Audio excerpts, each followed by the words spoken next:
পুলিশের জালে জামতারা গ্যাংয়ের 3 পান্ডা পলাতক ঘর মালিক। খনি অঞ্চল উকরায় জামতারা গ্যাং যোগ। সূত্রের খবর, উকরার সারদাপল্লী এলাকায় ঘর ভাড়া নিয়ে মানুষের থেকে ওটিপি হাতিয়ে টাকা গায়েব করার কারবার চলত এই গ্যাংয়ের। এই 3 দুষ্কৃতী সাইবার অপরাধী সারদাপল্লীর সুরেশ মণ্ডলের বাড়িতে ঘর ভাড়া নিয়েছিল। গোপন সূত্রে খবর পেয়ে আসানসোল সাইবার ক্রাইম থানার পুলিশ শনিবার রাতে অন্ডাল থানার উকরা গ্রামের সারদাপল্লীর বাসিন্দা সুরেশ মণ্ডলের বাড়ি থেকে 3 দুষ্কৃতীকে গ্রেপ্তার করে আসানসোল সাইবার ক্রাইম থানার পুলিশ। গ্রেপ্তার হয় মনীষ মণ্ডল, সন্তোষ মণ্ডল ও অমর মণ্ডল নামে 3 জন।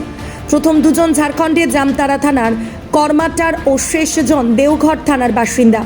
এদিকে 3 জন ভাড়াটিয়া গ্রেপ্তারের আগেই সুযোগ বুঝে পালিয়েছে ঘর মালিক সুরেশ মণ্ডল। এখন আমরা দাঁড়িয়ে আছি উকড়ার সারদাপল্লীতে। গত শনিবার আসানসোল সাইবার ক্রাইম ব্রাঞ্চের পুলিশ এখানে সুরেশ মণ্ডল নামে এক মাংস ব্যবসায়ীর ঘর থেকে 3 জনকে গ্রেপ্তার করে নিয়ে যায়। পুলিশ সূত্রে জানা যায় তারা 3 জনেই ঝাড়খণ্ডের জামতড়ার বাসিন্দা। সূত্র মারফত জানা যায় যে ওই জামতড়া গ্যাংয়ের যে 3 জন এখানে ডেরা গেড়ে বিভিন্ন লোকের থেকে ওটিপি নিয়ে তাদের অ্যাকাউন্ট থেকে টাকা হতিয়ে দিয়েছিল। আর সুরেশ মণ্ডল নামে যে ব্যক্তির বাড়িতে ওই জামতড়া গ্যাংয়ের 3 জন ছিল, ঘটনা সূত্রে সুরেশ মণ্ডলের জামতড়ার বাসিন্দা। সেই জন্যে পুলিশ এ ব্যাপারেও সন্দিহান যে এই সাইবার ক্রাইমের গ্যাংয়ের সঙ্গে সুরেশ মণ্ডলের কী যোগাযোগ রয়েছে এই বিষয়ে সন্দিহান। এ বিষয়ে সম্পূর্ণ তদন্ত করছে আসানসোল সাইবার ক্রাইম ব্রাঞ্চের পুলিশ। জানা গেছে ধৃতদের কাছ থেকে উদ্ধার হয়েছে 17টি স্মার্টফোন, 2টি ডেবিট কার্ড ও 3টি মোবাইল ফোনের সিম।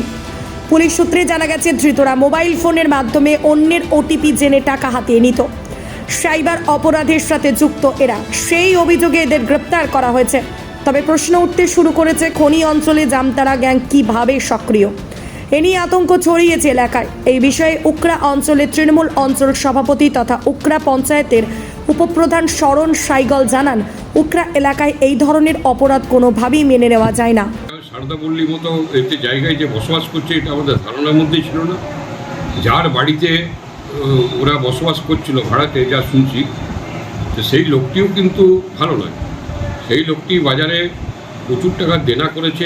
এরপর থেকে যাকেই ভাড়া দেবেন, ঘর ভাড়া যাকেই দেবেন, তার পরিচয়পত্রটা সঠিকভাবে নেন এবং তার একটা কপি আমাদের লোকাল আইসির কাছে জমা করুন। তবে ধৃত 3 জনকে রবিবার পেশ করা হয় আসানসোল আদালতে। অন্ডাল থেকে সোমনাথ মুখার্জির রিপোর্ট, খবর বাংলা।